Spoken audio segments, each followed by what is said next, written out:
Oscar Wilde, Šťastný princ. Vysoko nad mestom stála na vysokom stĺpe socha šťastného princa.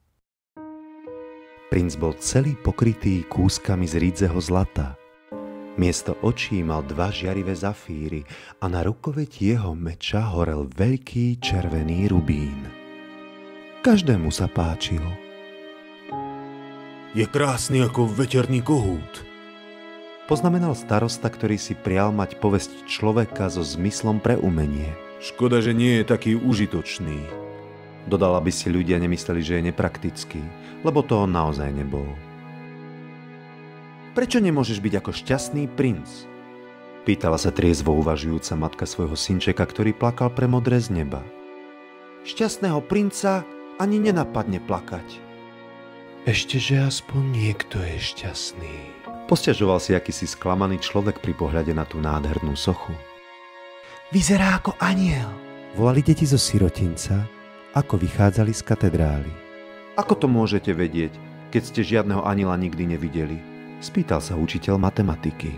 Ale videli. Vo sne, odpovedali deti. Učiteľ matematiky sa zamračil a zatváril sa veľmi prísne, pretože bol proti tomu, aby deti snívali. Jednej noci letel cez mesto lastovičiak. Jeho kamaráti už pred 6 nedeľami odleteli do Egypta, ale on sa zdržal, lebo sa zaľúbil do jednej nádhernej trstiny. Zoznámil sa s ňou skoro na jar, keď ponad rieku prenasledoval jednu veľkú žltú moru. Jej štíhly driek ho tak upútal, že sa zastavil a oslovil ju. Smiem ťa milovať? Spýtal sa lastoviček, ktorý rád išiel rovno k veci. Trstina sa mu hlboko uklonila a tak ju začal obletovať. Dotýkal sa krídlami vody a vytváral tak na nej pre ňu strieborné kruhy. Takto sa jej dvoril celé leto. To je ale smiešná známosť, štebotali lastovičky. Veď ona je úplne bez peňazí a pritom má toľko príbuzenstva. A skutočne tá rieka bola plná rákosia. Čoskoro prišla jeseň a všetky lastovičky odleteli. Sotva boli preč, lastovičiakovi začalo byť smutno a jeho milá ho začala nudiť. Nedá sa s ňou o ničom zhovárať, povedal si. Bojím sa, že je to koketa. Stále flirtuje s vetrom. A naozaj, kedykoľvek zavanul vietor, trstina začala robiť nesmierne ladné poklonky. Je domácka, to pripúšťam. Ale ja rád cestujem. A tak by moja žena mala mať cestovanie tiež rada. Odletíš so mnou? Spýtal sa jej nakoniec, ale trstina len zavrtela hlavou. Bola príliš pripútaná k domovu. Ty sa so mnou iba zahrávaš, zakričal lastovičiak. Letím preč, k pyramídam, s Bohom. A odletel. Letel celý deň a za tmy priletel k mestu. Kde tak asi prenocujem, povedal si. Dúfam, že mi niečo prichystali. V tom zbadal sochu na vysokom stĺpe. Tamto prenocujem, zvolal. To je pekne položené miesto.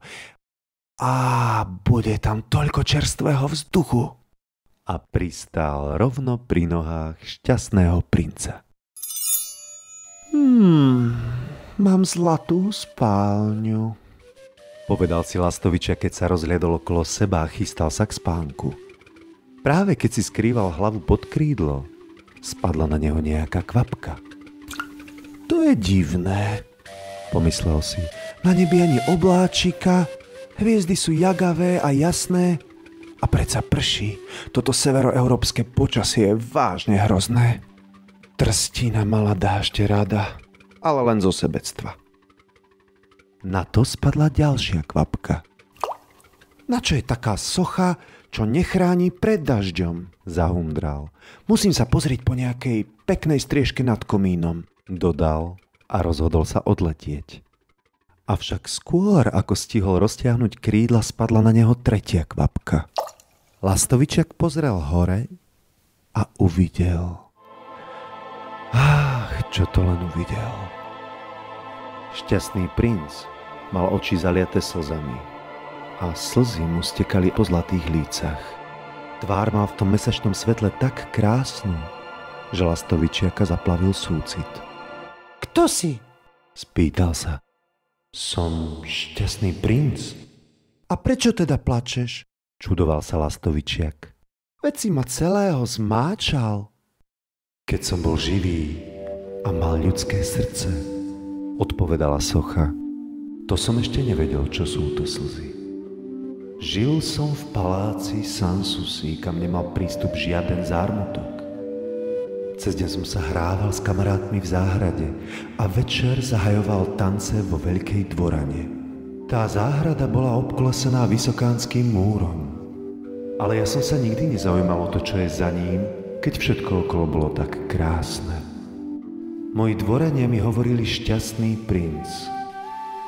A ak sú radovánky šťastím, tak som skutočne šťastný bol.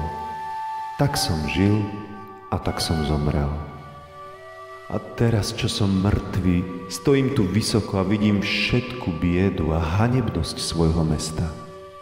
Hoci mám srdce uliaté z olova, neviem sa ubrániť plaču. Tak on nie je celý zo zlata, pomyslel si lastovičiak. Bol príliš zdvorilý, aby vyslovil osobné narážky na hlas. Ďaleko odtiaľto, pokračovala socha tichým melodickým hlasom. Ďaleko odtiaľto stojí na jednej úzkej ulici biedný domček. Jedno okno má otvorené a ja za ním vidím ženu sediacu za stolom. Má vychudnutú, ustaranú tvár a ruky celé červené a pobodané ihlou, pretože je to krajčírka. Vyšíva kvety na saténové šaty, ktoré si najkrajšia kráľovina dvorná dáma vezme na najbližší ples. V rohu izby na posteli leží chorý chlapec.